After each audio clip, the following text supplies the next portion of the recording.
Okay, so before we start doing the pattern, I thought I would talk a little bit about needles, yarn, equipment that you might need whilst you're making your socks. Now a lot of people seem to be using these circular needles at the moment, which are absolutely fine to use. You can also use rolled straight needles. I've just started using circular needles myself, so I'm quite new to them. You can get interchangeable ones like these, excuse me, where you can change the tips onto different lengths of cable depending on what you're making. Obviously for socks you're going to want a shorter cable than if you're making, say, a shawl or a blanket. You need bigger ones, and these simply unscrew from the ends and then you screw them on to the length of cable that you want. One thing to mention with these is that I found when I ordered a small set of 4 that they haven't actually got the sizes printed onto the needle. So I have gone out and bought one of these, which is a needle sizer. Now I know this one is a 4mm, so I should put it in the 4mm hole. So you just put your needle in to discover what size it is if you've lost the markings or you don't know. And the good thing about this, it's got millimeters on one side, and you turn over and it's got the US size. So a 4mm English size is a number 6 US size. Okay, these are only a couple of pounds to buy, but quite a handy tool to have, I think. Right, let's move all these out of the way and we'll talk about yarn. Now for socks, I think that it's nice to have a variegated yarn. You can do them in a plain colour if you wish. I'm doing mine in Stylecraft Life Vintage, which is quite a nice range of colours, and the patterning's nice for socks.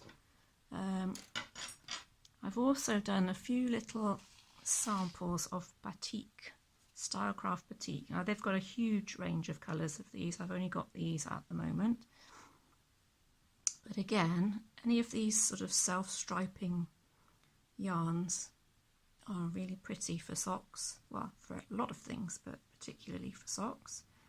That one is called Mercury, sort of grey and purple, I suppose you'd call that one.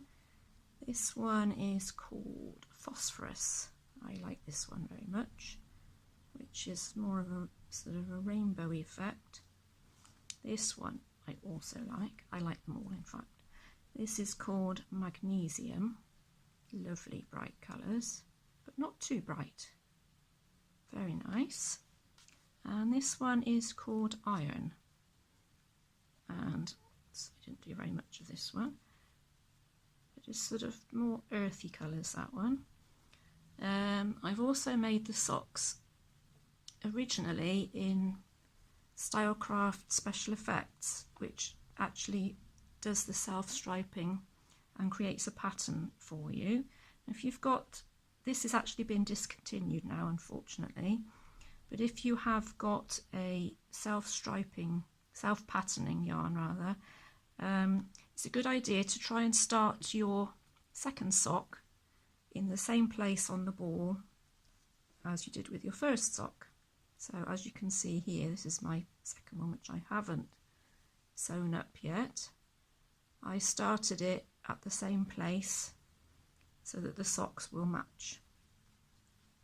Okay, you can also use a more luxurious yarn like this. This is beautiful yarn. Superwash fine merino with bamboo, lovely and soft. But one thing to mention with socks, it's a very good idea, whatever main constituent of the yarn, could be wool, could be cotton, could be alpaca, is to get vicose or nylon in your socks, because it will make them a lot harder wearing. So this one, I'm not sure what this colour's called, it's just 624, but that's also a beautiful colourway. Let's put that one away. Now you will also need some scissors, some stitch holders, just like giant safety pins really, and some stitch markers. Stitch markers are very useful, whatever you're making, whether you're knitting, crochet, it's always handy to have a few of these knocking around in place. And again, they're just a couple of pounds, same as this, a couple of pounds, but makes your life a lot easier.